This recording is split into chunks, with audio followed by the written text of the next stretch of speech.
This painting is called Happy Harbor Seals. Here it comes.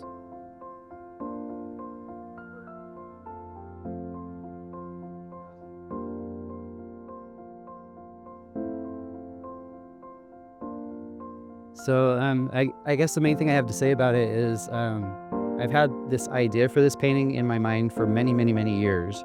I haven't painted very many seals, maybe once before, but I had in my head for a long time the idea of how they roll and how they move and how they're very active and playful.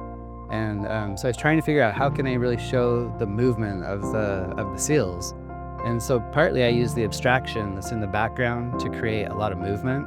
So you see the movement of the seal, but your eye is also traveling around because of all the abstractions. And whenever your brain looks at something and your eyes move, you see it as actual movement. So I do that in a lot of my paintings, that there's lots of staccato moments throughout the painting that kind of keeps your eyes traveling through the work. The other thing I wanted to say about this is this one is kind of the star of the show. He's definitely the happiest. There was a moment where they all started to look way too happy. And it started to bother me. I was like, oh, this is way too cute. So then some of them had to, go to ugly school and not be quite so pretty. I really like this one because I think he looks kind of sly. He's like, I'm just cruising through, nothing to see here. He's not aware that there's an orca over here. It's mixed media, some drawing on it. This is a drawing like a pencil. It's called aquarelle. It's a pencil that releases with water. I like that because you can draw with it and then you can spray it with water and it kind of will move or run, or you can rub into it and change the value, the light and the dark with it. I think that's most of what I have to say about it. Happy Harbor Seals.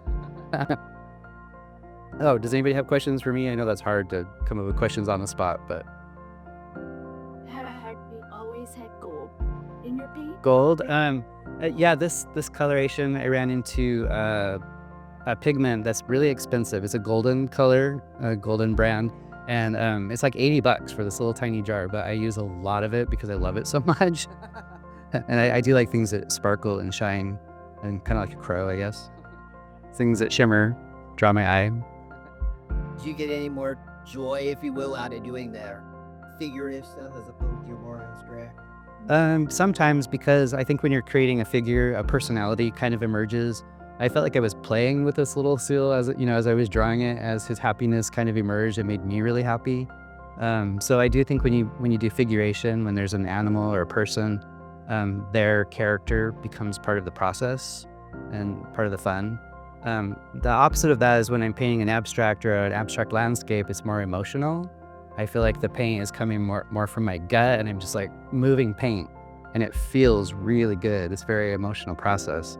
Where this is a little more intellectual, kind of thinking through what I'm doing, and it has to look like something at the end of the day. Like it's meant to look like a seal, where with abstraction, it can look like anything. That's a good question. How did you decide on the palette? The palette, this particular one, the obvious choice would be water. It's going to be blues and maybe blue-green. I intentionally did not want to paint blue water, and it was almost just like a challenge that I set for myself. So this it was really tricky to actually create a palette, look like water, and not have any blue or green. So it was like a challenge for myself. Also, from an interior design point of view, a lot of times designers love something that's just odd or quirky. I can see an interior designer saying, oh, I could do a whole house around that piece. And that has happened a few times where a designer picks a piece of art and then they do the whole house around it. So let's put that energy on this one. Go to a good home. Anything else? I think that's pretty good. Thank you guys all for being here, for supporting the gallery. Thank you.